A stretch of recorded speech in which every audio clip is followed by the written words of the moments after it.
Hello, and welcome to Pressing Buttons. I'm Hugo, I'm Nick.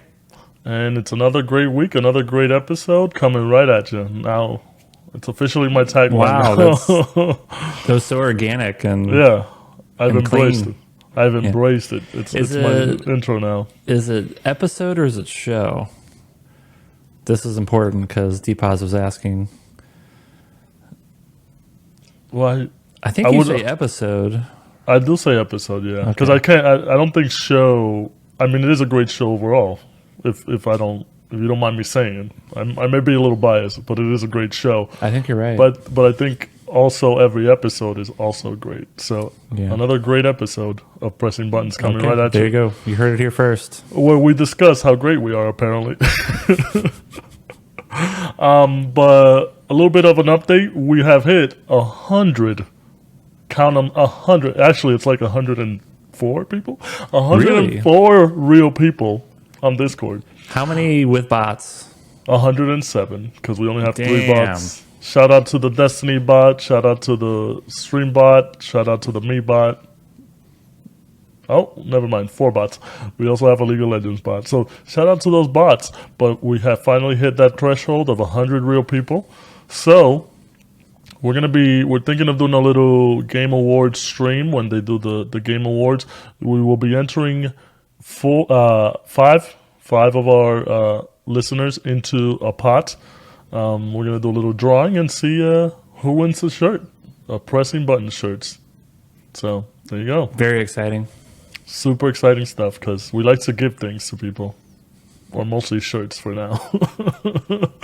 By things you mean specifically shirts. Yeah. One time a year. Whenever we get more merchandise, you guys will. Our logo, well done by Deepaz Design, is a beautiful logo. Beautiful art he does for the show. I'm thinking maybe we're gonna get stickers. We're gonna get pins. We can give out at the convention. I need a hoodie. That's my go-to. Hoodies coming at you. But we got to get more logos, more things to put on shirts. So Okay. yeah.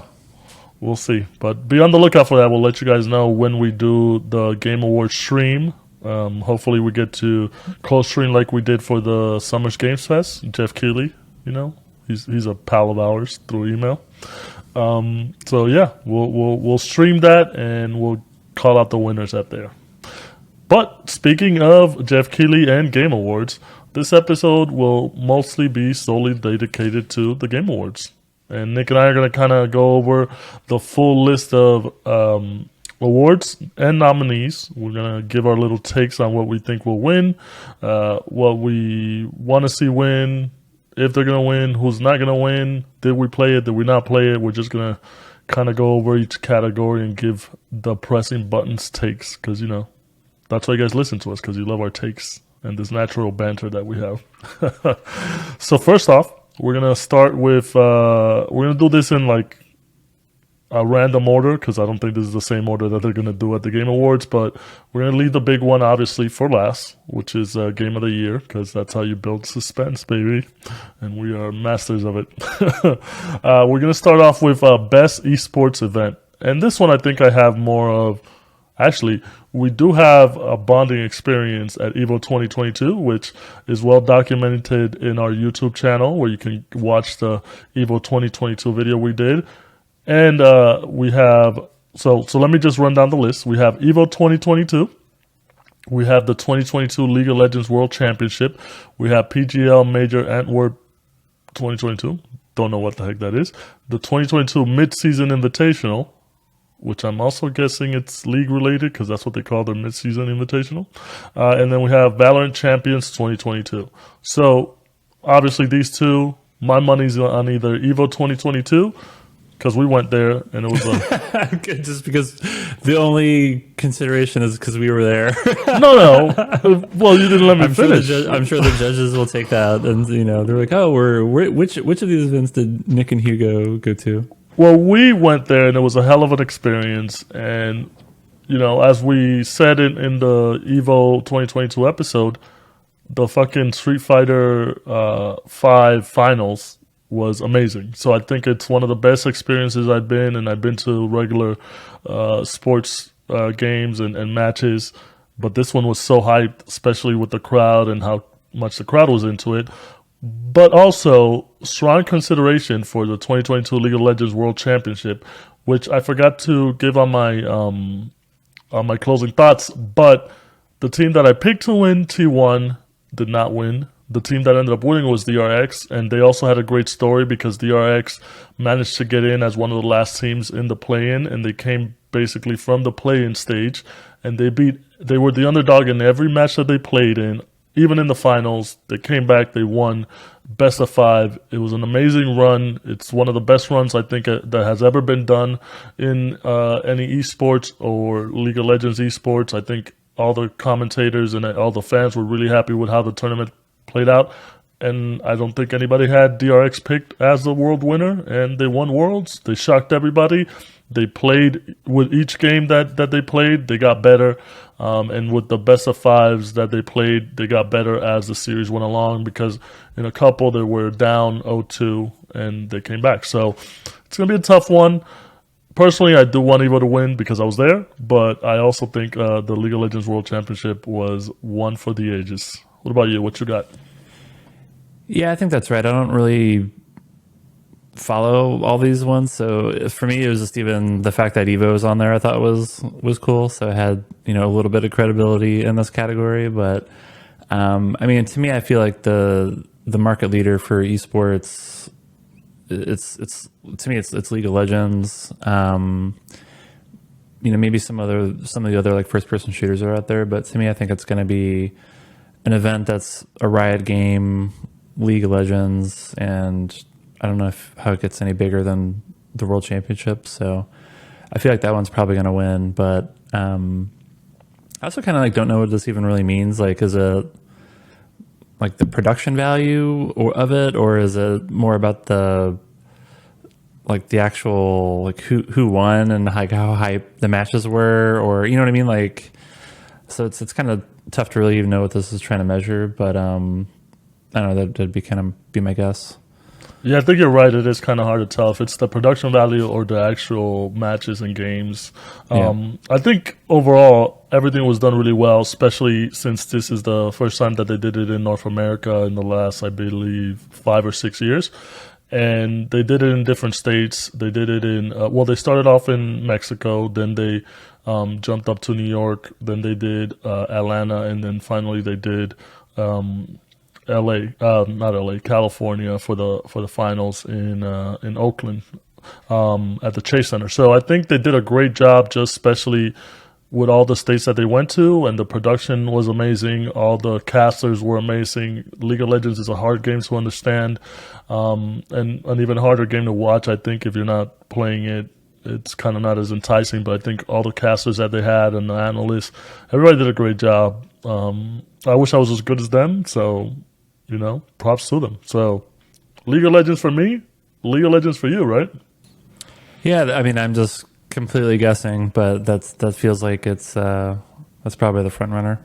But I do want Evo to win. I mean, I thought it was a great event. I just feel like it's kind of it's like a different kind of event. I think it's on a different scale, which I think kind of works against it in these types of awards competitions. So I want Evo to win, but I think it's going to be one of these league events. Yeah, especially just because Evo, there's so many games that were part of Evo, and you couldn't say that they all kind of lived up to the hype. There was definitely Street Fighter and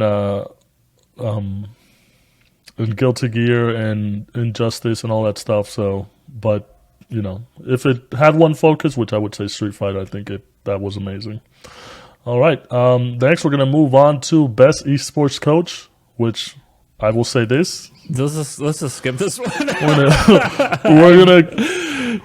we're gonna skip Best Esports Coach because we don't know any of them. Actually, I know the League of Legends coach, Gen G, and that's about it. Yeah. I mean, it was already a stretch for us to try to talk around Best Esports event, but Esports Coach is just a complete waste of time. I would, just based on name alone. All right, let's go by name. So I will read out the name, and then we can choose by name. I like that. Yeah, best name wins. All right, so we got Blade, where the L is a 1 That's so fucking lame, dude. Like, and the E is a 3. Yeah. Well, then we got Bizka, BZKA. Then we got Doom Bros, where the O's are zeros. Pretty nice. We got Roban, and then we got Score. I'm going to give it to Doom Bros, just because I like the way it sounds, and the O's are zeros.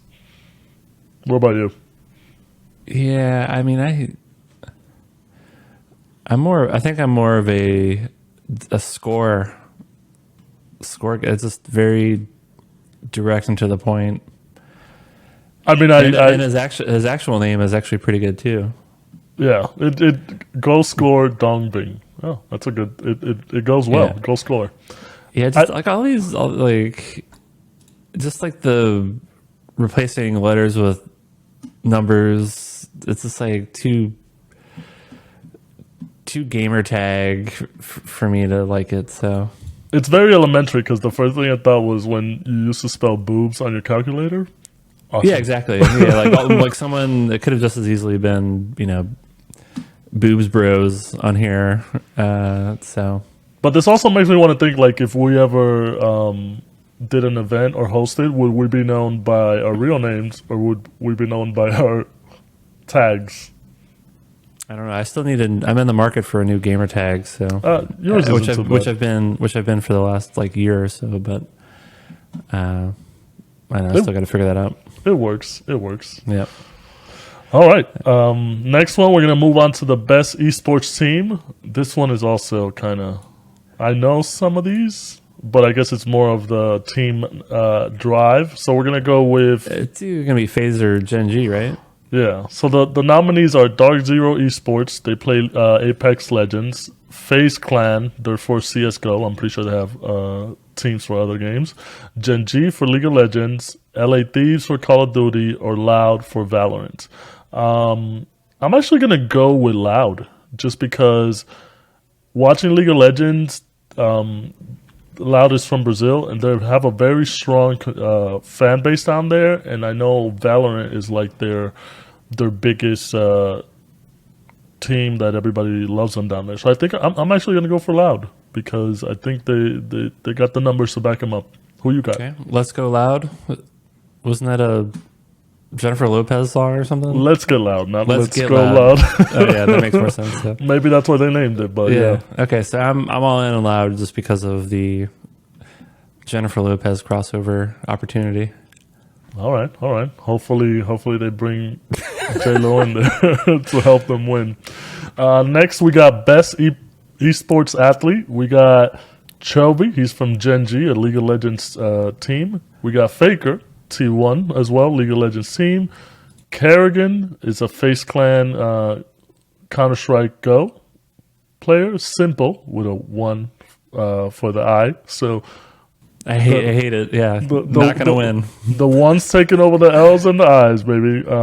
He's they're a Counter-Strike Go player, and then Yay, Y-A-Y, which I like, Cloud9 Valorant player. I like Yay, Y-A-Y, just because who doesn't love saying. Yeah, that's who's gonna win. Yeah, who doesn't? Yay. But I don't think he's gonna win. I think Faker. I knew you were gonna say Faker. You're such a Faker fanboy. He's so good, bro. He's so good for so long. He's the epitome of consistency and just being good at what you're good at. He's the Tom Brady of League of Legends. You heard it here. I'm pretty sure it's been said somewhere else. But Faker's going to win, but honorable mention to Ye, just because it makes me happy when I say it. Yeah. All right. Best esports game. We got Counter-Strike Global Offensive, Dota 2, League of Legends, Rocket League, or Valorant. You go first, just because I think I know what you're going to say, but I want to hear it. I'm just glad to move it. This is the last esports related category, so I'm looking forward to just moving on to the other ones. We need better esports coverage, is what it is. If we get our esports coverage up there, then it'll be more interesting. But this is already interesting enough, I think. So the things that jump out at me. There's no fighting games. Which is interesting. Rocket League is on here, which I love Rocket League. We talk about it pretty often. It's basically like a weekly game night game that we play. So I don't know. I just feel like it's either going to be League of Legends or Valorant. I think League of Legends is kind of like, well, I guess really all these. I mean, Dota 2 and Counter-Strike, those have been around forever too. But I feel like Valorant maybe just because it's like relatively new, and I feel like it's been getting a lot of positive momentum in esports. So, so maybe there could be something there. I was thinking that you were going to say Rocket League, of course, because that was like the mainstay. Yeah, I mean, I would love it if it won. I just don't know if it's in the same kind of tier as some of these other games in the category. Yeah, Rocket League pretty good. I agree with you. I don't think it's gonna draw enough people for it to win. I do think League of Legends is gonna be the winner, just because in terms of popularity, I think it's up there as one of the most popular in the world, if not the most popular esports in the world. And also, with the changes that they do every season, I think it's enough where it brings people back in. Obviously, I would also like for there to be a fighting game on here as one of the best esports, especially with so many competitions that they have throughout the year for the fighting game community. They probably did leave it for best fighting game, and they considered that as like also to put in there the as an esport. But it's just weird not to see like a fighting game in here. And you have Counter-Strike, which I'm pretty sure it's big in the PC community, but I don't think it's that great. Dota doesn't get a lot of support either, so it's just weird.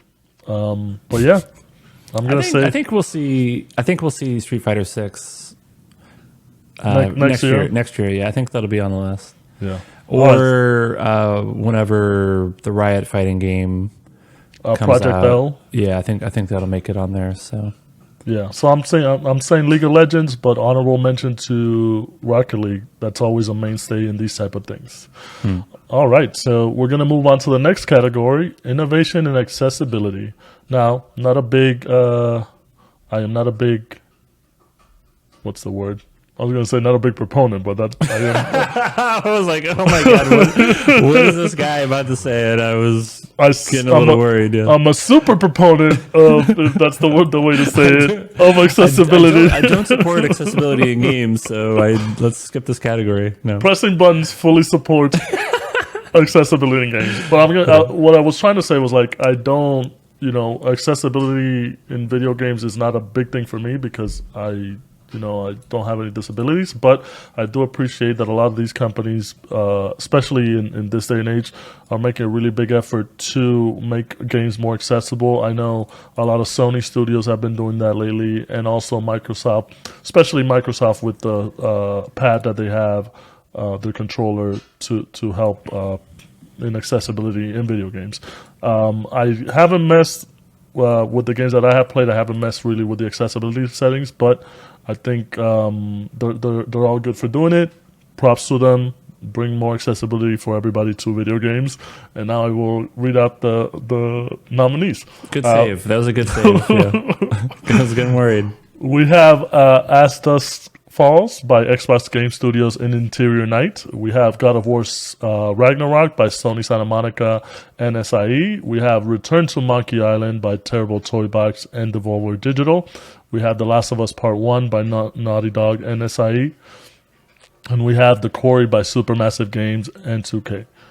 I think from what I've heard in the community from these games and playing these games, I think The Last of Us Part 1 is going to win. Just because I know that a lot of people were giving it shit because it was basically a remaster of a game that came out 3 years ago or whatever, and also that already had a remaster. But one of the big things about the remaster was that they added a bunch of accessibility options for people. So I think that one's going to win. Obviously, God of War as well. Ragnarok got a lot of good credit because of their accessibility options.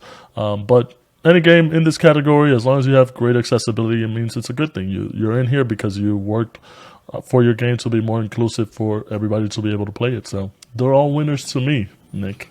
All winners. Yeah, wouldn't that be nice if they just be like, you know what, everyone wins. Yeah, let's just recognize all these great studios for their accessibility. Yeah. I think, I mean, everyone on here, I think, has been doing great work to make games more accessible, providing more options and ways to play games. I think, Microsoft's been doing a lot of stuff, but maybe that was more like on the hardware side. You're seeing it in their games as well, but I feel like they haven't really pushed out a ton of first-party games, specifically this year. So that's why you're maybe not seeing as much representation from Microsoft here. So if I were to guess, it would probably be one of the PlayStation Studios games that takes it. And I think you're right. I think maybe I'd probably pick The Last of Us just because they had the benefit of it being, a remake or whatever, so they could really spend a ton of time on these types of features. So yeah, I think that's a good choice. All right. So we're going to move on to Best Adaptation. And I think this is going to be the most contended category, just because I have actually seen everything on here, for me at least. Really? And also, I think it was all good quality. So I'm going to start off with the nominees. We have Arcane, League of Legends, by Fortic, Riot Games, and Netflix. We have Cyberpunk Edge Runners by Studio Trigger, CD Projekt, and Netflix. We have the Cuphead Show by Studio MDHR, King Feature Syndicate, and Netflix. We have Sonic the Hedgehog 2 by Sega Sammy Group, Paramount Pictures. And then we also have the last one, Uncharted by PlayStation Productions, Sony Pictures. I'm going to come right off the bat and say the live action stuff, not going to win anything. Sonic the Hedgehog 2 and Uncharted, real sorry. You gave it a try. Not going to win. Even though Sonic the Hedgehog 2, I think, was really good. Follow up to the first Sonic, and they're doing well, I wouldn't say they're cinematic masterpieces, but they're doing good in the video game adaptations. My money on this one's actually going to go to Arcane, League of Legends. I know Edge Runners is kind of more fresh in everybody's mind. But I think Arcane told a really well story in the time frame, especially coming from a world that Riot has built off of League of Legends with so many characters. I think they did a great job picking about 8 to 10 characters from the game that they could focus on in an area that they could focus on, and have these other characters that aren't even in the game also introduce and kind of expand the story. I think they did a great job. So my money's on Arcane. Obviously, love Cyberpunk Edge Runners, thought it was really great. Love Studio Trigger. The Cuphead Show was really great as well. I like their humor and the art style, but my money is on Arcane, League of Legends. What do you think? Yeah, I really want Edge Runners to win. I think that was last week's episode where I gave my impressions on that. I plowed through the whole show in a couple of days and immediately started rewatching it, and I basically listen to the soundtrack every day, so I'm full on obsessed with the show.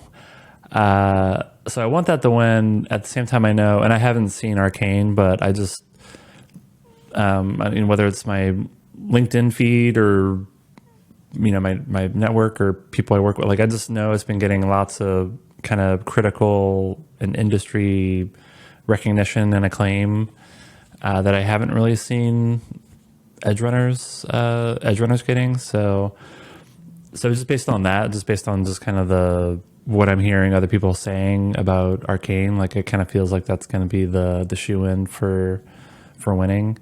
So if I had to pick one, I'd probably pick Arcane, but deep down inside, I want it to be Edge Runners. If only they could all win, right? Yeah. All right. Next up is Content Creator of the Year, which I know one of these people, so we'll see. We have Carl Jacobs, Ludwig, however you say it. It's Ludwig, yeah. There you go. Nebelian, Nobrew, and QT Cinderella. The only one I know is Nebelian from Twitter, and that's because he had a lot of video game news. Unfortunately, he did step away from Twitter with the whole Elon Musk thing, so it would be kind of cool just to see him get it. I think he's going to win, especially just because when he did step off from Twitter, the outreach from the community was really positive, saying that they're going to miss him and his information. So Yeah. What do you think? So I have a lot of thoughts on this one. So one is you have a lot of thoughts on this one. Yeah. I want to hear all. First of all, why aren't we on here? No. Give it a year or two. That actually wasn't a thought. Also, we create one content, and it's the podcast. We don't. We need to do more. No, that actually. So we'll get into that. First thing is just seeing this list and just how really the same list like every year, like every time I see it, I'm just like, oh my god, I'm so old because I just have absolutely no idea who any of these people are. I have heard of Ludwig, but I don't actively follow their streams or whatever. But to me, I thought it was so kind of like bizarre. Like if Nibelian didn't walk away from Twitter, I think there's no chance that they would be on this list, right? Because there's like, I think it's more of a circumstance thing. That's and I don't really think of which maybe this is like a controversial take, but I don't really view people as like posting tweets or like just tweeting like news with kind of like some insight or context around information that's like getting shared about video games. I don't really think of them as a quote content creator, but maybe I should revisit kind of how I define what a content creator is. But so to me, it's like I just thought it was kind of odd to see them on this list. I don't think they would be on the list if they didn't make that announcement about walking away. But because of that whole situation, like I feel like they have like a pretty good chance at winning because they're going to get like the whole kind of community uplift or whatever to the nomination. So I don't know. It's just kind of, I thought this was like kind of wacky. Yeah, I agree with you. I think content creation it's a very fine line. What people consider content creation. Like if I play a video game, but I don't do anything spritzy to it and I just upload a video of it, is that content creation? Or is it like if I'm doing interviews and cosplay and going to conventions and stuff like that, is that content creation? Which I think I'm more on that side of it. So it's kind of weird just to see where it's like, this is more of like a personality thing than an actual content creation. And it's mostly a popularity contest of like who's in for the year or who got the most newsworthy stuff for the year, who's in people's mind for the year. So this is a very weird award for me. Yeah. So I hope nobody wins. Yeah. Just take the award away and give it to someone in the innovation and accessibility category. So just kind of reallocate the award. Yeah. And then speaking of awards that shouldn't even be, most anticipated. Yeah, dude. This one, my qualms with it is just like, it's video games. Hasn't Starfield won this every year? No, I don't. I think Zelda. The Zelda. That's right. Yeah. Tears of the Kingdom has won it every year. Yeah. But it's one of those where it's like it kind of doesn't make sense because with the game delays and stuff like that, the game that you've been waiting for could be 4 or 5 years in this category. We have Final Fantasy 16 by Square Enix, Hogwarts Legacy, Avalanche Software, WB Games, Resident Evil 4, Capcom, Starfield, Bethesda, Game Studios, Bethesda, and The Legend of Zelda, Tears of the Kingdom, Nintendo. I'm just gonna say I think Zelda's gonna win again. Obviously, I'm anticipating. I love Zelda. So, but like, why Resident Evil 4 is here? We've already played it. Yeah. I don't think too many people are anticipating it. Hogwarts Legacy is kind of weird just because it's gonna be a new game, and I like Avalanche Software, but I don't know if too many people are hyped for the studio Hogwarts. that made Mad Max. Yeah, Mad Max. Which I love that game, but yeah. And Starfield. Yeah. And Starfield, like, I know people love Bethesda, but really, do you love them that much? And Final Fantasy is the other one. If Zelda doesn't win, which I find highly doubtful, Final Fantasy would be my other pick. But it's just these games where you always anticipate games. There's games like that might be super anticipated by me that nobody cares about. So that's why I don't like this category as much. What about you? It's just a stupid award category. Like, I think they can do a survey or something around. I don't know. So I think there's like something you can do just to understand what people's most anticipated games are, because I think a lot of game publications do a version of that, but I think creating an award for it just seems so dumb. So yeah, also like, which hasn't happened, what if the most anticipated game sucks? It doesn't matter. It doesn't matter. I think it should matter. There should be a separate award category for most worst. Flop. Yeah, biggest flop. Ooh, that would be good. We could Bomba. put like, they call it a bomba. La Bomba. Yeah. Not La Bamba. La Bomba. Yeah, we could put Anthem in there or something like that, or Starfield whenever that comes the out. The publishers would love this category. It'd be EC Avengers. We'll make our own category then for the Game Awards and give out biggest flop, biggest Bomba. All right, I like that. Yeah, that'll be fun. That's way more interesting than fucking content creator of the year. There you go, Jeff. We're making the show better. Yeah. All right, moving on. We are going for best multiplayer. We got Call of Duty Modern Warfare 2 by Infinity Ward Activision, Multiverses by Player First Games, WB Games, Overwatch 2 by Blizzard, Splatoon 3 by Nintendo, and Teenage Mutant Ninja Turtles Shredder's Revenge by Tribute Games, Dotemu. My money on this one is going to go to Call of Duty Modern Warfare 2, just because it's always the biggest launch whenever these Call of Duty games comes out. I do find it kind of weird that they put Modern Warfare 2. I don't know if they're talking about the multiplayer, or if they're talking about Warzone, because they could also split that into two different categories. The popularity between the two is really sky high. Obviously, there is a difference because not a lot of people who play the regular multiplayer don't necessarily like the battle royale aspect of Warzone, so there might be a break in crowds, or they might play both. But I think there should be two. Strong runner-up, Multiverses. Had a lot of fun playing that game with all the characters. And who would have thought that a WB Games character roster would be fun? Nobody. So, and honorable mention to Teenage Mutant Ninja Turtles, because we did play that, and that was super fun. But I don't consider that multiplayer in the sense of like you can go back into it and keep on playing it.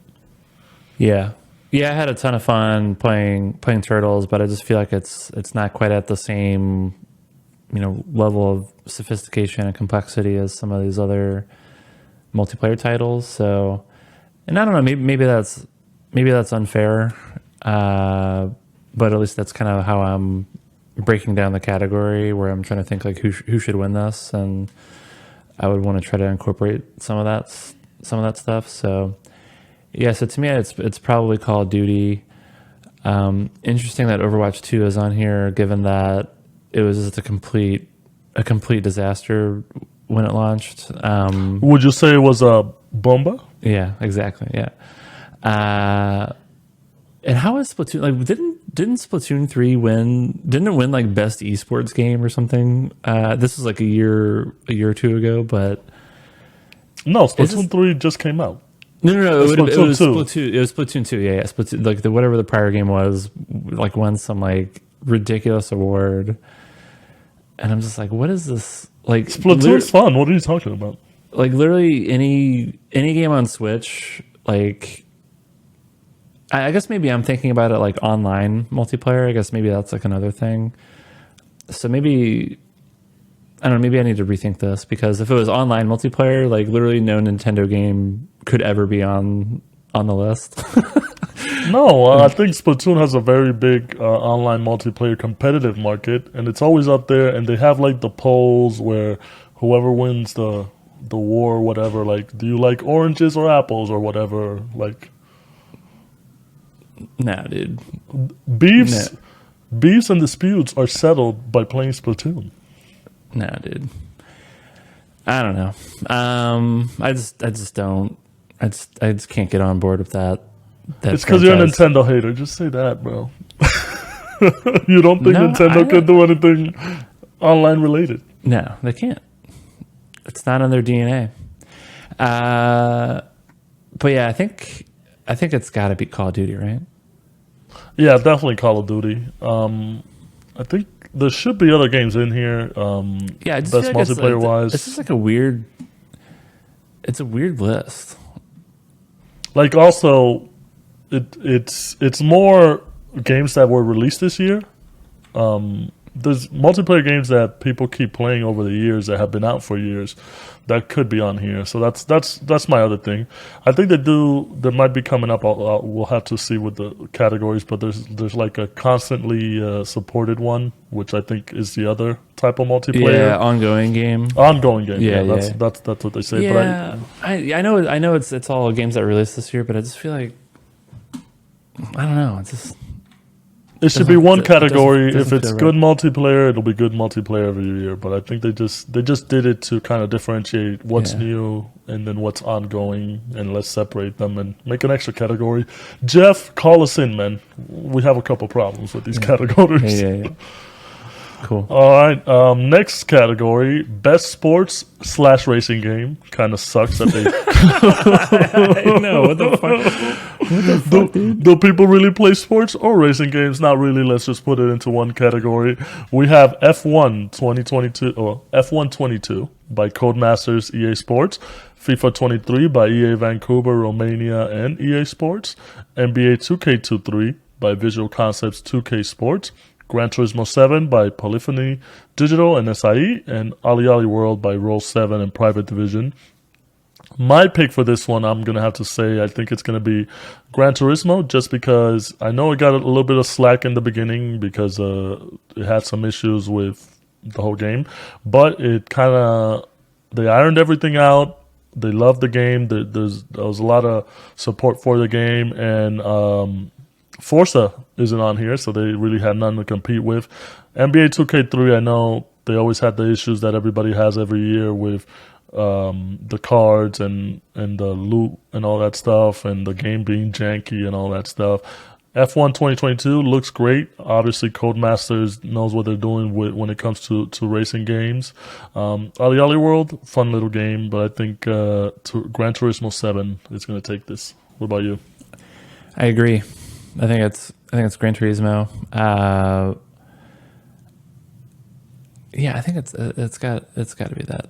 Like, just me, maybe this is my own personal. I just can't support basically anything from like EA Sports and just like their annual releases, and the games were always broken, and so it's like it's just hard for me to imagine them getting like awards for that. Well, also I think it's you and I have I don't know. Well, it's kind of I would say you and I have kind of the same idea where it's like these sports games, they don't really add too much between each year, and unless they do something innovative where it's like, oh, they did this brand new thing, we're not going to pay attention to it. And obviously there's a big market for it. People buy Madden every year, people buy 2K every year, so there's a market for it. But for us too, I think, or for people that like the games like us, we want new stuff to come out every year. I would honestly rather play any of the Mario sports games than any of these actual sports simulation games. Where's the Mario Strikers game? Yeah, that should be in here. What the hell? Yeah. Well, all right. So yeah, kind of more of like a process of elimination thing. Like I think it would probably be Gran Turismo. All right, Sony, you win by default. Then we got best sim / strategy. This is our best category. We have a lot to add here. Yeah. We got Dune Spice Wars by Shiro Games Funcom, Mario plus Rabbids Sparks of Hope by Ubisoft Milan, Paris, and Ubisoft. Total War Warhammer 3 Creative Assembly Sega, 2 Point Campus by 2 Point Studios and Sega, and Victoria 3 Paradox Development Studio and Paradox Interactive. I know nothing of any of it. I mean, I know Dune Spice Wars because I liked the movie and I read the Dune books, but that's about it. I'm going to go with Mario plus Rabbids Sparks of Hope. Didn't play it, but I know how good the first one was, and I know Mario and I know Rabbids. So there you go. You got my vote. What about you? Yeah, I have no idea. Let's just move on. Let's just. You're not even gonna vote. I don't even wanna, like. I just like this category. I just want nothing to do with this category.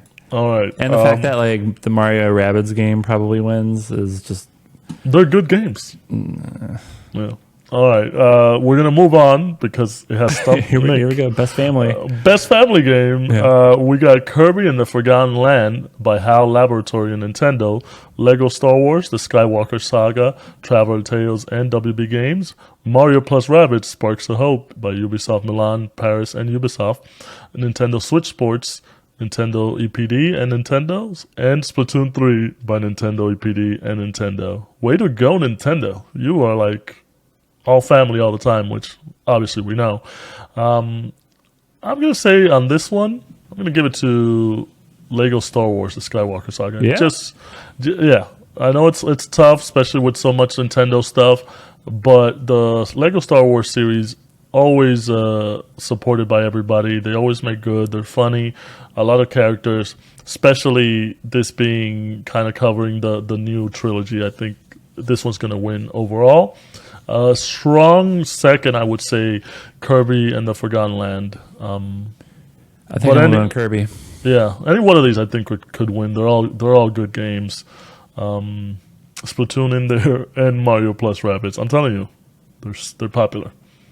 I think it's Kirby. I think those are the top two. It's either Kirby or the Lego game. I think I would put Kirby in. Gotcha. All right. First position though, but we'll see. All right. And I wonder, like, I feel like I would need to look back, but I feel like Kirby games generally don't win awards.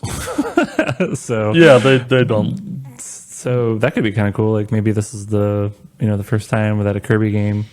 This is the year they win. Bags an award, specifically from the Game Awards. I mean, yeah.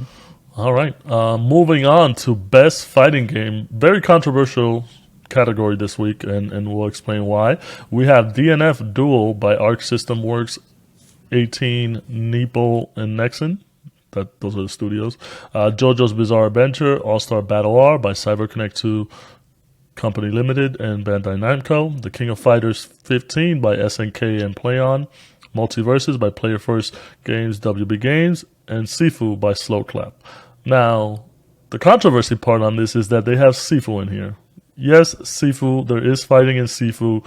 I don't think I consider it a fighting game. I don't think the community considers it a fighting game. There's fighting in the game, but it's an action game, I would say. So it's kind of weird to see this in there. Obviously, I think they were going for newer games where they could have just done any other game like Tekken or Injustice or something like that. As far as who's going to win, I think it's going to be DNF Duel. It's by the Arc System Works who make Guilty Gear, very popular. It's seeing a lot of play online, and I think it's going to be at EVO starting next year. I think it's a great game. Characters are cool. It's a cool game, cool new game. So I'm going with them. What about you? Yeah, I think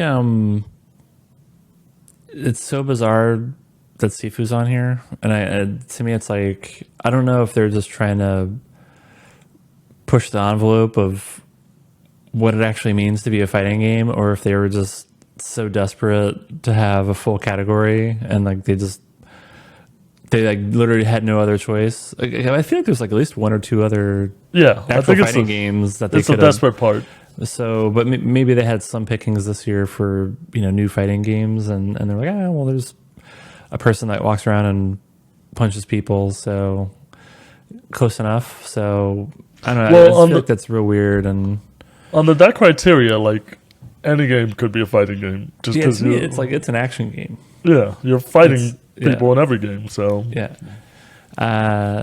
So it's really weird. I'm gonna love it if it actually wins. It would be the most troll thing if it wins. Yeah. Like if it actually wins, because I think it's probably like on this list, it's probably like one of the better game. Like I think it got a lot of critical acclaim. I think maybe there was like some people who didn't like it, but I think broadly speaking, it got pretty positive reviews. So maybe that gives it some momentum to actually winning the category. And That's the scenario I want to see, just because I love seeing turmoil and confusion and drive those numbers community. up, baby. Yeah, like I love when something dumb like triggers the entire fighting game community, and they just create ridiculous memes and all this stuff. So that's the scenario I want to see. You're gonna catch Sifu at Evo 2023. Yeah, exactly. So that's again the scenario I want. I don't think that's actually going to happen. Like I think it would probably go to multiverses if I were to. Yeah, if I had to pick one. I think DNF's gonna win, but close second multiverses, just because they did it so well, the free to play fighting game, which has never been done, and we talked about it for a bit. So.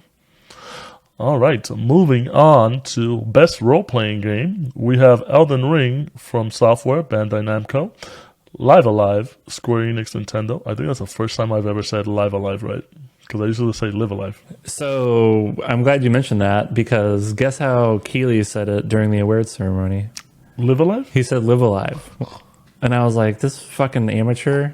Well, when they get up there, if they win, and they really, well, which they probably won't, but somebody will probably say it right. It's not going to win. Well, when they say it during the, they read all the nominations, right? So we'll see how they say it there. But in the, the Japanese translation, it's Live Alive. And then when they did the marketing the marketing materials, right? Like Nintendo itself calls the game Live Alive. So we get it. You're right, Nick. Yeah. Right. It's just me messing it up every time. No, that's like I think it's fine if you mess it up, because I think it's definitely something confusing, and I would expect a lot of people to be confused by it. But it's like not the Dorito Pope, like he should know this shit. All right. Then we also have Pokemon Legends Arceus Triangle Strategy. Pokemon Legends Arceus Game Freak Nintendo, Triangle Strategy Art Dink Square Enix, and Xenoblade Chronicles 3 Monolith Soft and Nintendo. Obviously, Elden Ring. Yeah. If Elden Ring doesn't win, there will be riots. There will be burning. Elden Ring's going to win this. There's a lot of, especially old school RPGs in here with Live Alive and Triangle Strategy. But Elden Ring's going to win. No question about it. Yep. I think we just go to the next one. Just hit that pressing button stamp of approval for best role-playing game, Elden Ring. Best action adventure game, A Plague Tale Requiem. Not Sifu. Another slash. A Plague Tale Requiem, Asobo Studio, Focus Entertainment, God of War Ragnarok, Sony Santa Monica SIE, Horizon Forbidden West, Guerrilla Games SIE, Stray, Blue 12 Studio, Annapurna, and Tunic Team, Finji. This one's a toughie. Obviously, I think God of War is going to win, just because, which I'll share with my closing thoughts. Finish the game up, great game. A lot of action, a lot of adventuring. I'm going to take it over Horizon Forbidden West, which is also awesome, but I just liked it more than I just like Ragnarok more than Forbidden West. Didn't play a lot of Stray. Well, didn't play Stray at all, which I didn't want to, because I have an orange tabby. Tunic didn't get to play it either as well, but I'm going to get to that. And A Plague Tale Requiem, I don't think it just might have the chops. But we'll see in the future. When I do play these, I'll give my opinions. But God of War Ragnarok for me. What you got? Ragnarok. And then I know it's kind of sad, but I feel like Horizon's going to get basically shut out of everything this year. But maybe the fact that you were nominated. What is it they say? Like, you got nominated, so that in itself is an accomplishment. Yeah, like maybe best performance from best Ashley performance Birch, would be good. I could see, but like I think all the other categories are going to get shut out. So the game just can't catch a break, man. Yeah. Then you have best action game, which is weird because you have a best action / adventure, and then that is where Sifu is. Okay, so I guess I didn't realize that there's best action adventure and best action. They needed more categories. What the fuck is that, dude? Imagine then they have another category, just best adventure. Yeah. But anyways, best action game, we got Bayonetta 3, Platinum Games, Nintendo, Call of Duty Modern Warfare 2, Infinity Ward Activision, Neon White, Angel Matrix Annapurna, Sifu, Slow Clap, and Teenage Mutant Ninja Turtles, Shredder's Revenge Tribute Games, Dotemu. What you got? I feel like you have a lot of opinions on this one. Because Neon White's in it? Yeah, and Bayonetta. Yeah. Well, I haven't played Bayonetta 3 just because I think it actually ended up getting pretty positive reviews. So maybe at some point I'll check it out, but I've just been too busy and I got plenty of stuff to play. So yeah, it's like kind of whatever on that one. Neon White I've talked about in the past. It was kind of like one of my surprise games of the year. I played a ton of it, over like a couple week period. I think it's got a shot. I think I think Modern Warfare 2 is too much action. No, I don't know. Like, it's stuff like, I feel like it's got like so much other opportunity to like win shit where I feel like people will be like, okay, let's try to give another game, some spotlight. So maybe this is me being overly optimistic, but I feel like there's a shot here where Neon White gets best action game, which it's amazing. Like, it's been like a really long time since I've kind of felt that, like, your heart racing while playing a game. So like, I do feel like it's well deserved. So yeah, that's kind of what I'd hope to see. I think on my end, I'm going to say it's Sifu is going to win just because I felt like that was ultimately the most action. But I do see where Neon White could also be a winner, a strong second for me. If they win, I wouldn't be surprised. From the gameplay and from what you tell me, it's definitely an exhilarating game, and it's all about the action. Bayonetta 3 as well, I know, like you said, it got a lot of positive reviews. It seems like I think only the ending maybe wasn't as liked as a lot of people would have, and it's hard to do with these trilogies. You saw with Mass Effect as well. People didn't like the ending on that. So, and then also the controversy with the voice actor kind of didn't hamper it down. So, Sifu, Neon White strong second, and then Bayonetta, if anything. All right, best VR AR game, which I will have no opinion on this. So let's see what Nick says. It's Bone Lab. It's Bone Lab, he says. It's Bone Lab with the win. All right, let me just go over the nominees real quick. We have After the Fall by Vertigo Games, Among Us VR by Shell Games Inner Sloth, Bone Lab by Stress Level Zero, Moz Book 2 by Polyarch, and Red Matter 2 by Vertical Robot. Why do you say Bone Lab? Is it just because you like saying Bone Lab? Or it's actually good? I like saying Bone Lab, and I think I have heard that people really like this, so that's it. Those are the only two inputs. And I have no input, so yeah. Moving on. Yeah. Best mobile, and I think you might have some input here. We have Apex Legend Mobile, Lightspeed Quantum, Respawn EA, Diablo Immortal by Blizzard NetEase, Genshin Impact by HoYoverse, Marvel Snap by Second Dinner Studios and Newverse, and Tower of Fantasy by Hoda Studio, Perfect World, and Level Infinite. In this one, I'm going to get a strong throwing in here, and this might surprise you. And I'm going to say Marvel Snap. Marvel Snap came in at the end of the year, surprised a lot of people.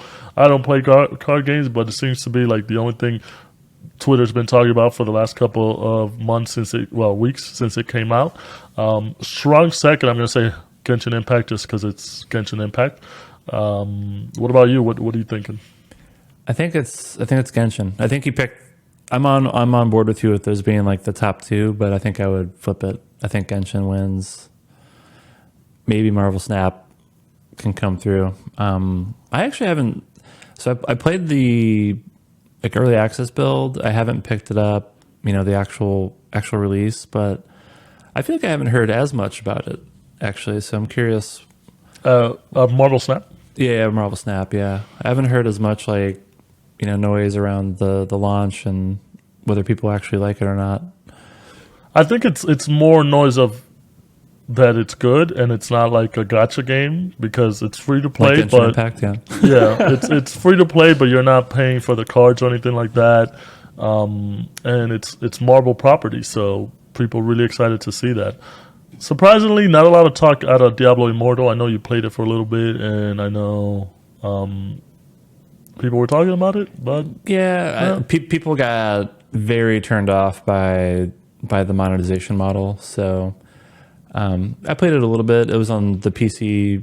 It was the PC build though. It was fine. It was basically exactly what you would expect from, Blizzard, like kind of like the new generation of Blizzard games that have overly draconian monetization models sitting on top of a game from 15 to 20 years ago. So it's kind of hard to get excited about that one. You went down hard. Diablo Immortal went down hard. All right. Next category, we got Best Community Support presented by Discord, which I think this is going to be the most contested one. I like everyone in here, but we got Apex Legends by Respawn EA, Destiny 2 by Bungie, Final Fantasy XIV by Square Enix, Fortnite by Epic Games, and No Man's Sky by Hello Games. This category, everyone deserves it. I think all these communities do great. The support for the community is really great, especially if there's any negativity in the community. I know with Bungie, whenever the community starts harassing their developers and stuff like that, they stand by the developers. So they got a lot of good community support, and they can also battle their community if they need to. Final Fantasy community is really great. They do a lot for the community, a lot of events and stuff like that. Obviously, Fortnite, great community there as well, with everything that they offer every time and with all the skins and the big community events whenever there's a new season or chapter. No Man's Sky, still going strong even after it kind of had a burning upon landing, but they picked it back up. And Apex Legends, great community events all the time. In this one, I think I'm gonna say Fortnite just because I think it's always conscious in people's mind. Personally, I think Destiny 2 should do it, should win it, just because I think they do great support, or Final Fantasy 14 because they do it. But I just think the recency bias of Fortnite being on everybody's mind all the time, I think they're gonna win. What about you? What do you think? Yeah, I think Fortnite wins, but I really want Final Fantasy 14 to win. Maybe they can clutch it out, but yeah. I mean, they've won it before, I think. Oh, no, they won for music. But the Final Fantasy 14, I wouldn't be surprised if they won or Bungie won. But that Fortnite recency bias, man, I think it's always on people's mind. Mm-hmm. All right. Next category we got is Best Debut Indie. We got Neon White, Angel Matrix Annapurna Interactive, Norco, Geography of Robots Raw Fury, Stray by Blue 12 Studio Annapurna, Tunic by the Tunic team and Finji, or Vampire Survivors by Ponko. This one, I know who's going to win. I would personally, first I'm going to say I think who I would want to win. And I think I would want Stray to win just because, little cat story. You don't see that every day. But I think Vampire Survivors is going to win. They've kind of taken over for being such a simple game and costing very, very little, I think, is just too much. What about you? What do you think? It must be Vampire Survivors. And in fact, I think people were pissed that it wasn't a Game of the Year nominee. Yeah, we got much to say about that when that comes up. We know somebody who shouldn't be in there. Yeah. I think it's Vampire Survivors. I think it's a no-brainer, which is hard for me to say because Neon White's also in there, and I'm a big fan of that game. So I'd love to see Neon White win it, but I think it's going to be Vampire Survivors, which I also really enjoyed, and I still need to check out the. I guess I was playing it when it was still kind of technically in early access, and then they did like the first version 1 launch in the last few weeks or so. So I actually need to dig into that still, but that's going to win. All right. Right on the heels of that, we're going to talk about Best Indie category. We got Call of the Lamb by Massive Monster Devolver Digital, Neon White by Angel Matrix Annapurna, Sifu by Slow Clap, Stray by Blue 12 Studio Annapurna, and Tunic by Tunic Team Finji.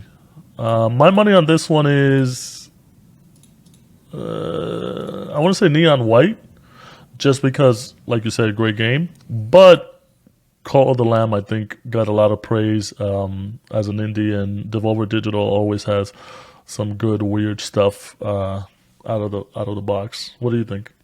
I feel like Tunic needs to get some love. Yeah, right. Like I feel like that's kind of an indie darling game that we haven't really talked about at all. I think it was best debut indie, which is weird that Vampire Survivors isn't also in best indie. Best debut. Yeah.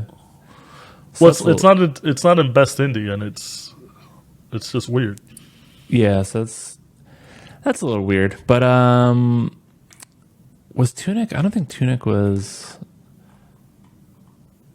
I feel like that game was almost like specifically designed to be like an Indie Awards winner. So, it's an indie game. Yeah, everything indie about it. Yeah. So to me, I kind of feel like Tunic should be up there.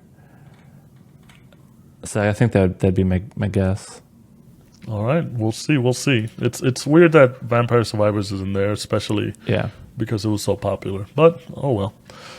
All right, moving on to best ongoing game, we have Apex Legends by Respawn EA, Destiny 2 by Bungie, Final Fantasy XIV by Square Enix, Fortnite by Epic Games, and Genshin Impact by HoYoverse. This one's going to be hotly contested. My personal preference, obviously Destiny 2, because that is my best ongoing game. It's the one I go back to all the time. But I do think Final Fantasy XIV is going to win, just because it continuously has such a great story, great content, so much content.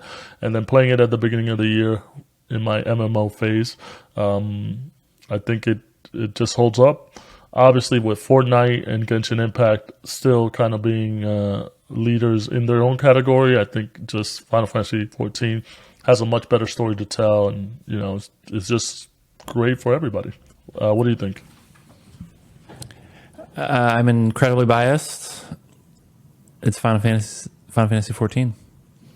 I was almost about to say 16, but there's too many Final Fantasy numbers in my head right now. Yeah, but, not yet. Yeah, Final Fantasy 14.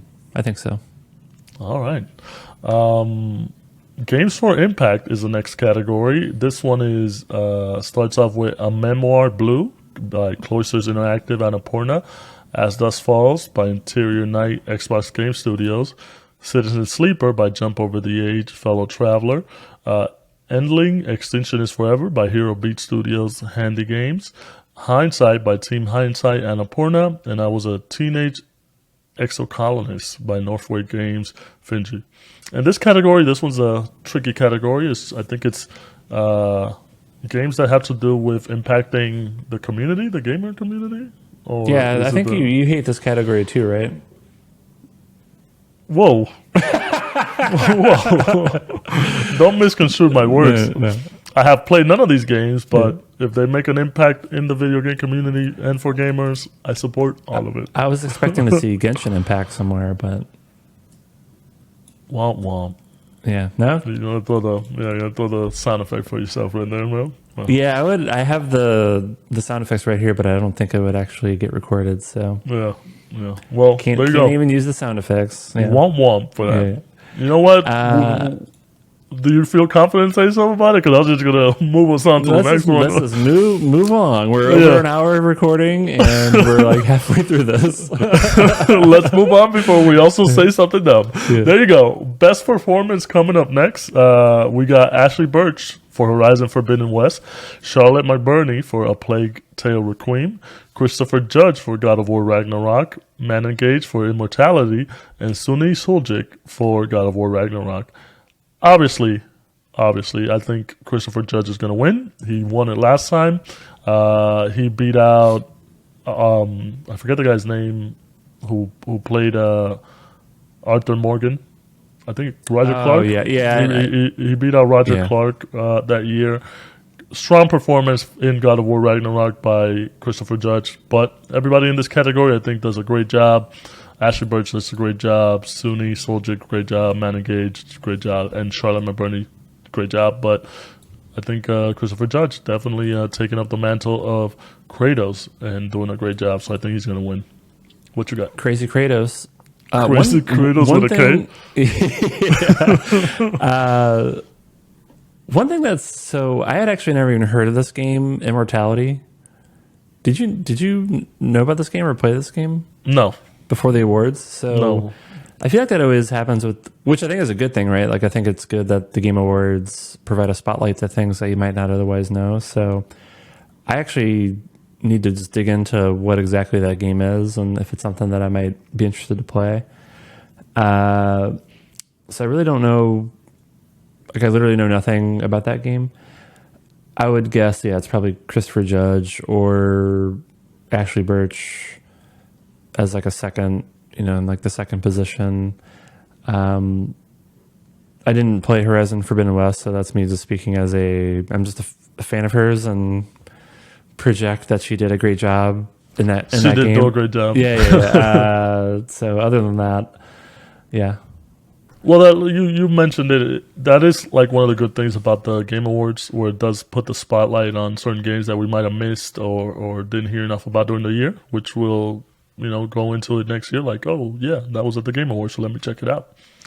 All right, next on to Nick's favorite category, Best Audio Design. We got Call of Duty, Modern Warfare 2, Infinity Ward Activision, Elden Ring, From Software, Bandai Namco, God of War Ragnarok, Sony Santa Monica SIE, Gran Turismo 7, Polyphony SIE, and Horizon Forbidden West, Guerrilla Games SIE. My money's going to be on God of War Ragnarok. Bear McCreary. Really? Yeah, Bear McCreary never fails when it comes to video game soundtracks. They did a great job with the first one. No. It's not music, dude. That's the next category. Oh, never mind. All right. Audio design is just the environment and all that stuff. It could include, I think maybe there's some consideration for the music and how it's incorporated into the game. But I went too ahead. Yeah. I still think Ragnarok's going to win just because the audio, like for everything, the when you're battling, when you're fighting all these monsters that they got going on there, I think it's great. Even though I do also think Modern Warfare 2, they do a really good job of making you feel like you're in a war. But Ragnarok, baby. I really don't. I have no idea. This is like probably one of the more competitive categories. I mean, Gran Turismo, like Polyphony Digital, is very well known for just having an insane attention to detail with audio, and they've for their entire history. So for me, it's kind of almost seems like they would be a shoe-in for this one. But I also just know that like Modern Warfare audio design is insane. I think Elden Rings is really great. I'd probably put those three ahead of God of War and Horizon, but I don't know. This one's really tough. I think I think it's probably either Gran Turismo or Modern Warfare, because I feel like games that are kind of more based in real life, or that's more whatever. Like I think those kind of, and they do it like they perform at a very high level. Like I feel like those tend to get more favorable. I don't know. All right, tricky one. It's a tough category, but that's how you know the I like audio's that. good. This one's a good one. All right, and I'm pretty sure they're gonna just like gloss over this one during the awards. Like, do you know how? Yeah, they only like really do like 10 of them, and then they just like, oh, and by the way, so and so won. Yeah, and, we did this off screen while you did the Red Bull commercial. Or so I feel like this is gonna be one of those where like no one focuses any time on it. All right, and this is a real one, best score in music, which I thought that was what the other one was, but what do I know? I suck at the audio stuff.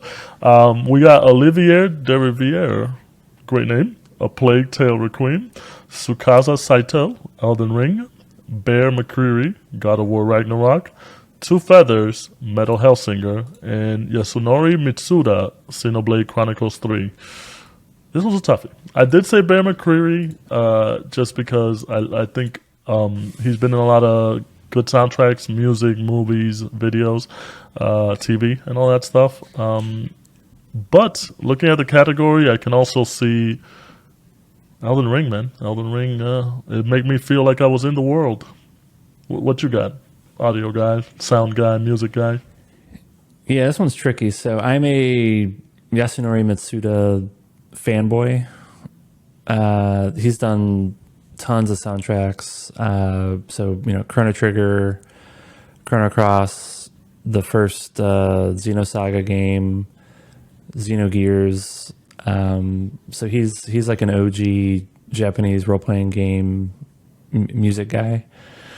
I haven't listened to, like, I want nothing to do with actually playing Xenoblade Chronicles 3, but there is part of me that almost wants to just like listen to the soundtrack to see if it's any good.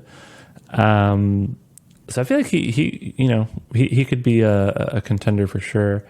The Elden Ring is interesting because I don't actually know if it's just the contribution of Tsukasa Saito or if it's the game overall, because I know Elden Ring has actually a lot of different people contribute music to the game. So that one's kind of weird. So like if it's just that one person, like I feel like that's different than saying the game overall. I think it's more, I think it's more they needed to put one person, but Elden Ring, we obviously know it's a team effort with that one. Yeah, so it's a little weird where I'm like, who does the award actually? So with like Bear McCreary, like my understanding is he's doing almost all of the music, right? So I don't know, maybe that's like a little too complicated, but it's a controversial one. We shall see. Yeah, but I haven't. So I actually need to. I'm a pretty big fan of metal music and that. So I actually need to check out this Metal Hellsinger soundtrack because I haven't heard it, and that could be something I'm into. But my gut tells me Bear McCreary wins. All right. Bear McCreary for you, Bear McCreary for me, with a strong Tsukasa Saito second. Yeah. All right. Next category, Best Art Direction. This one's a banger. We got Elden Ring by From Software Bandai Namco, God of War Ragnarok by Sony Santa Monica SIE, Horizon Forbidden West by Guerrilla Games SIE, Scorn by Ebb Software Kepler Interactive, and Stray by Blue 12 Studio Annapurna. This was a toughie. Just because, ever since they announced Ragnarok and who's going to be in it, and they showed off Thor and what he's going to look like, and Odin and all that stuff, I think they've done a great job of making this Norse mythology really different from your typical regular Norse mythology. A lot of people were like shocked that it wasn't going to be Thor from the MCU, and I was like, why would you think it'd be Thor from the MCU? Beefcake Thor. Yeah, so I think they did a great job. The art direction, I actually follow the art director for Sony Santa Monica. I think Raf Gassetti, I think his name is on Instagram, and he's a great artist. But Elden Ring, man, Elden Ring knocked it out of the park. I know there was an oversaturation of enemies, and being a From Software fan, it didn't feel as grand as like Dark Souls and Demon Souls and Bloodborne, just because it was all open world. But I think they did great with all the areas and the monsters and all that stuff. So I'm gonna say Elden Ring on this one, but God of War strong second. What do you think? I think it's Elden Ring convincingly. It's a tough category, but I still think Elden Rings is kind of on another level. You're gonna have to tell me when you finish Ragnarok if you change your mind. Okay. I mean, I think I'm like, I don't know, call it 10 hours into it. Like, I think I've seen enough. You're telling me I haven't seen enough, but there's more stuff, bro. Well, Elden Ring has 120 hours of great shit. So yeah, but like 60 of those hours is just you dying over and over. Maybe that's how you experience the game, but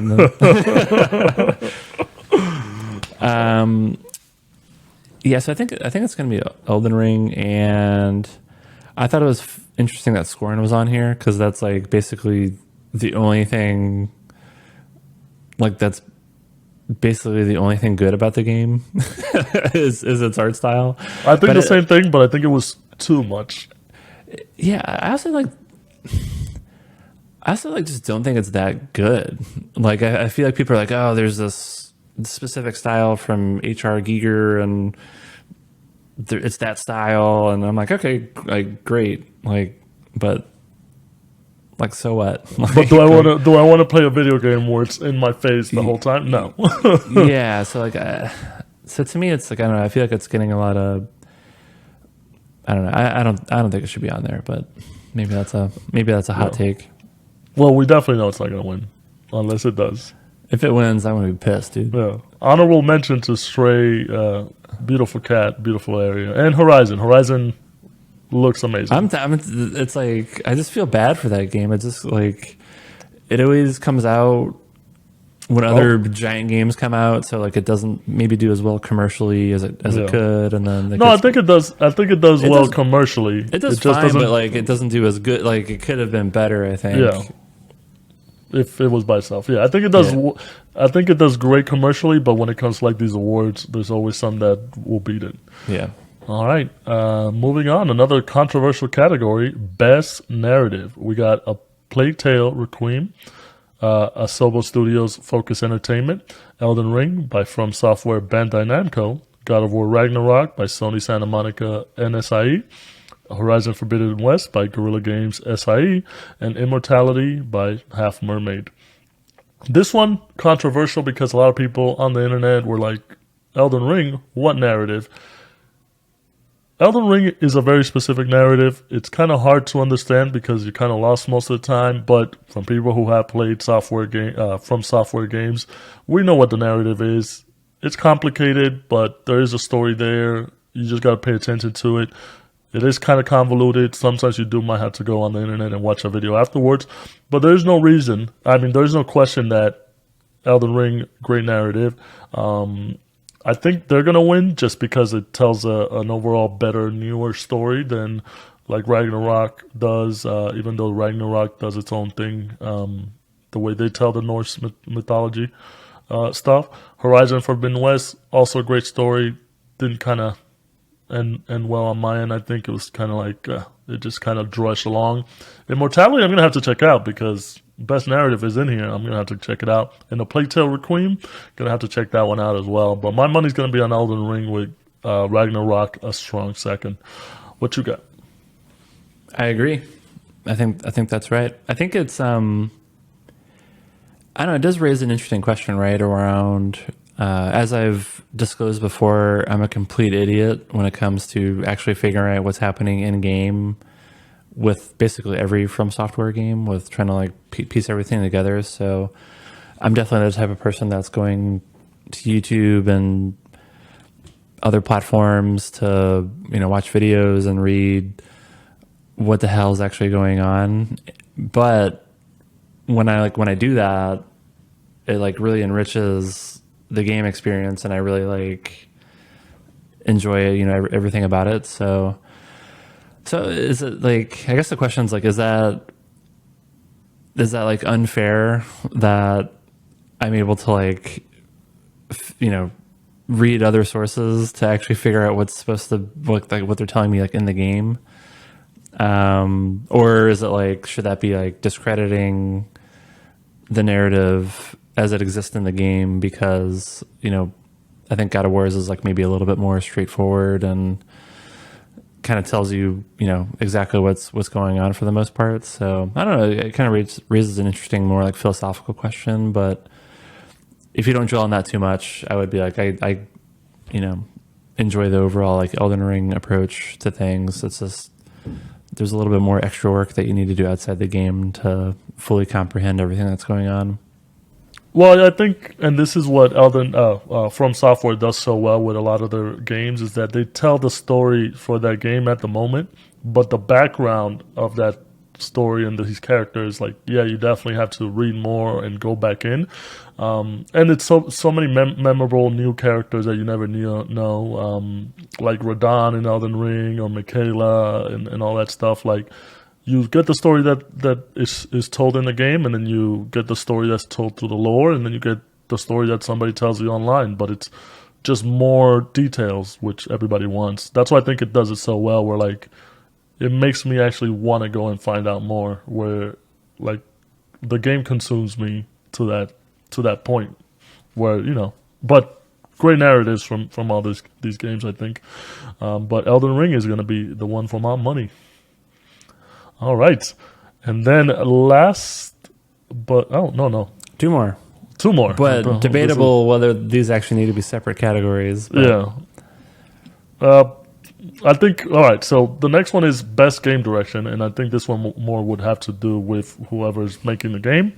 We got Elden Ring by From Software Bandai Namco, God of War Ragnarok by Sony Santa Monica SIE, Horizon Forbidden West by Guerrilla Games SIE, and Immortality by Half Mermaid, and Stray by Blue 12 Studio Annapurna. Best Game Direction, what does that even mean? I have no idea. Yeah, all right. They're all good game directions. Let's leave it at that so we could just get to the last one. Yeah. And the last category, which is the big one, Game of the Year. We got A Plague Tale Requiem by Asobo Studio Focus Entertainment, Elden Ring by From Software Bandai Namco, God of War Ragnarok by Sony Santa Monica SIE, Horizon Forbidden West by Guerrilla Games SIE, Stray by Blue 12 Studio Annapurna, and Xenoblade Chronicles 3 by Monolith Soft Nintendo. Obviously, the big one. Two very strong contenders, I think. Well, three very strong contenders considered blockbusters, but two that are leading the pack with Elden Ring, God of War, and God of War Ragnarok. I think Elden Ring's going to win, obviously. I love God of War. I just finished it. I'll talk about it in my closing thoughts. It was more of the same. I think Elden Ring to me was more innovative, even though it's a From Software game. It was an open world From Software game. It did so much. 110, 120 hours that I played of it, and I wanted to play more, and I can't wait to play DLC if that comes out eventually or whenever that comes out. I think these two games were too big. No matter if they were by themselves, like if there was no God of War in the year of Elden Ring and there was no Elden Ring in the year God of War, they would have easily won. But that's how good these two games are, that there's a bit of a debate about which one you think is better. But yeah, my money's on Elden Ring this year. What about you? Yeah, I think the big takeaway for me when this was announced was like, oh my god, this had to have been such a slow year for big new games if Xenoblade Chronicles 3 is actually being considered as a Game of the Year contender. So yeah, that was the thing too. A lot of people on the internet were very upset about Xenoblade being in there. But I need to look in. I need to check it out. Like Xenoblade Chronicle 2 was one of the most upsetting game experiences I've ever had. Like it was just such an absolute garbage video game. So, and I haven't heard that Chronicles 3 meaningfully changes from that. So like it should just not be a Game of the Year contender, I think, under any circumstances. So to me, it's like, are they just so desperate for big titles like that they had no choice? Or part of me is like, okay, is there like Nintendo is making some calls to be like, hey, like we need to have a Nintendo game to be on this list, otherwise we're like not participating in the Game Award. Like to me, it's like I wonder if there's something more like nefarious happening.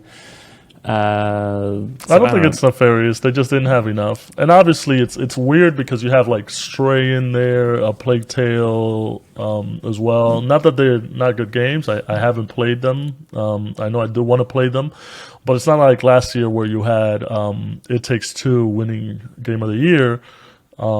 Even though it wasn't like a big super blockbuster, but people obviously knew that it was a great game, and it was in conversations throughout the whole year. So, but there's no denying it this year. I think Elden Ring ahead of God of War and ahead of Horizon.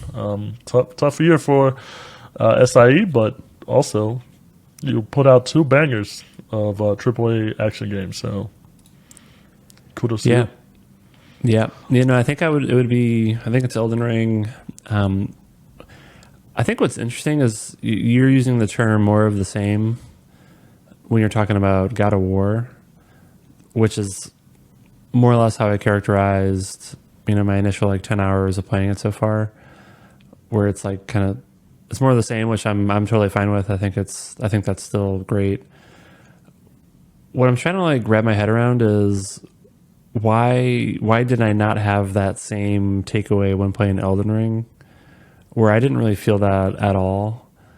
But when you break down the game, like it literally is more of the same. it's more of the same from software formula, but you know what I mean? Like it's like kind of hard to describe, but I feel like I never had that more of the same feeling, I guess is what I'm trying to say.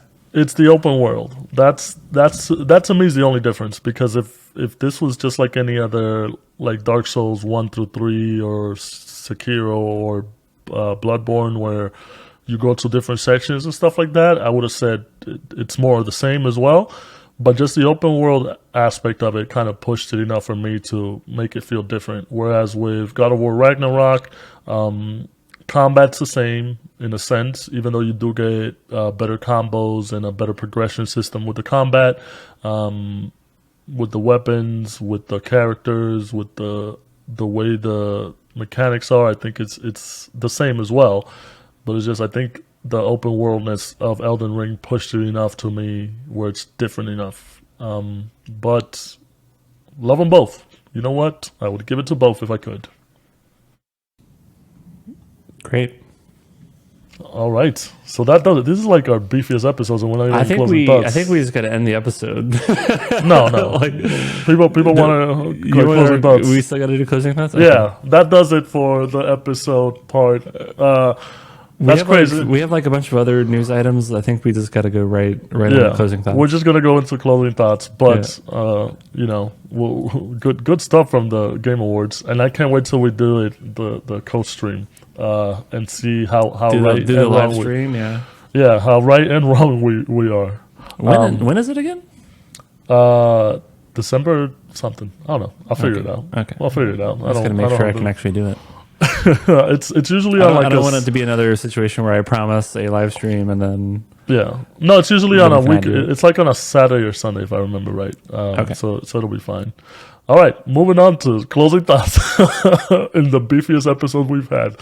For me, it's just a quick finish God of War. Obviously, Nick's still working through it, so I don't have too many. I don't want to say too many things until we can put both our thoughts together. But great game, like I said, more of the same. Great story. There are some surprises in there and some standout characters. So great game.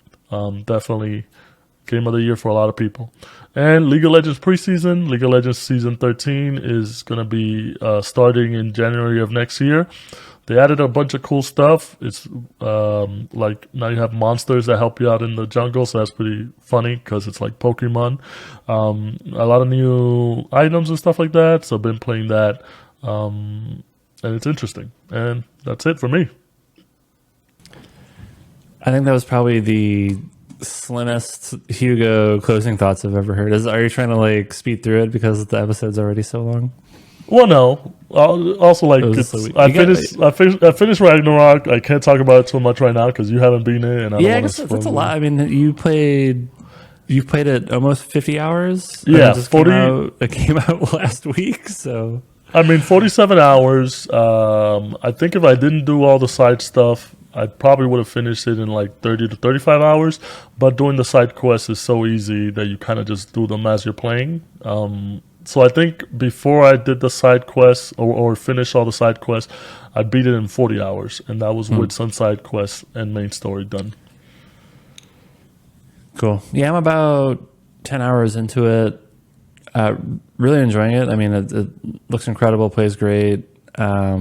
enjoying the new characters. I'm glad that it's not. I don't know if this is like spoiling anything, but I'm glad you're just not with Atreus the whole time. I think you kind of alluded that to me in last week's episode. So I'm now at a point where they're opening up kind of the NPCs that you're playing with and all that. So yeah, I guess I probably need more than.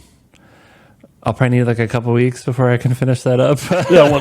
No rush. Whenever you finish it, we'll do our code review. We can do a more detailed review once I wrap that up. Also, that gives you like ideas of why you think Elden Ring is the game of the year for you, because you literally would not stop playing Elden Ring, whereas like right now, I was like, oh, yeah, I'm playing it.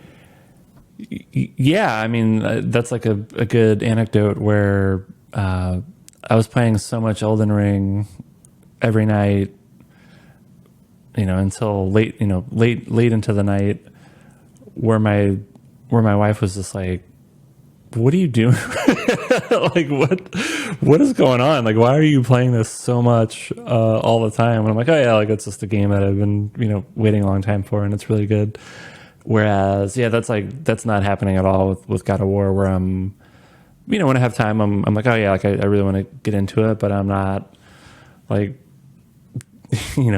like blocking my schedule so that like nothing else happens.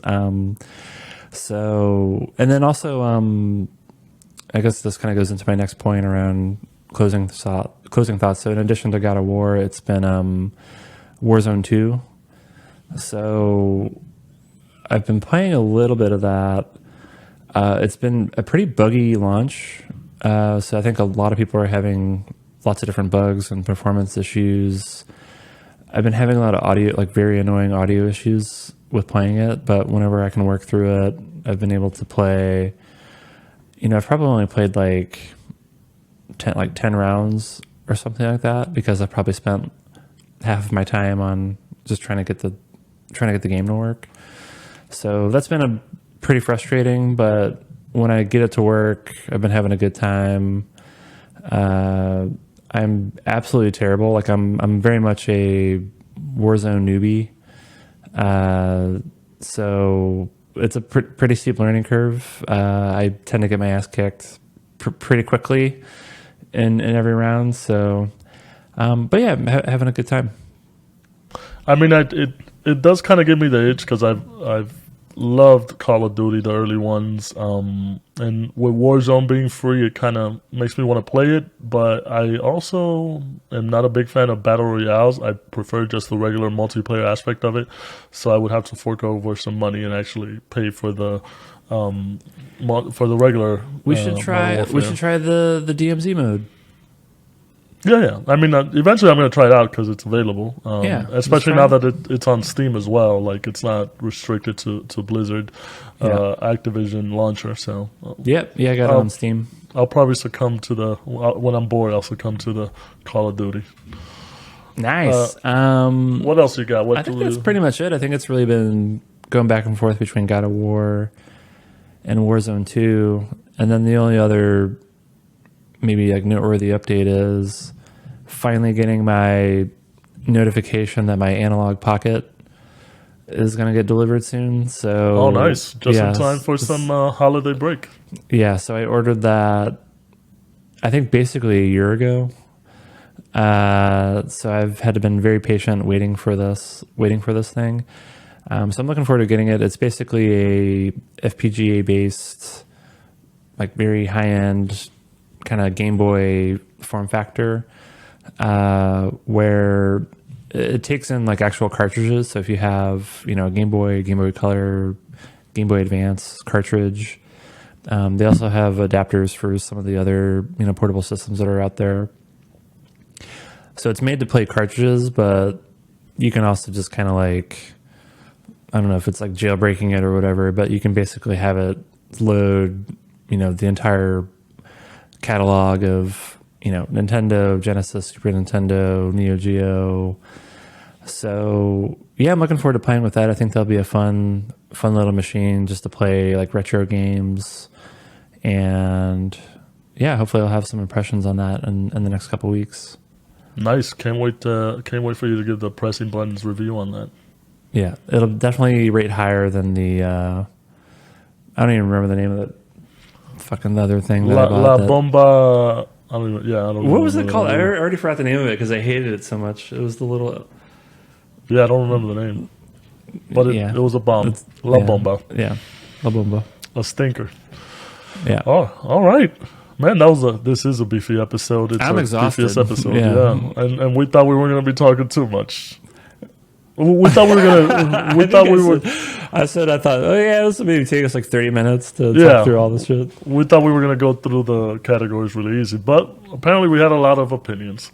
But make sure you guys are joining us on Discord so that way you get the latest updates when we release the episodes, but also most importantly when we will be doing the live stream with the Game Awards.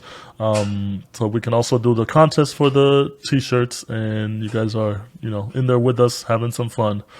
But that's it, man. That's it for our longest episode to date. I'm Hugo. Bye. I'm Nick. Later.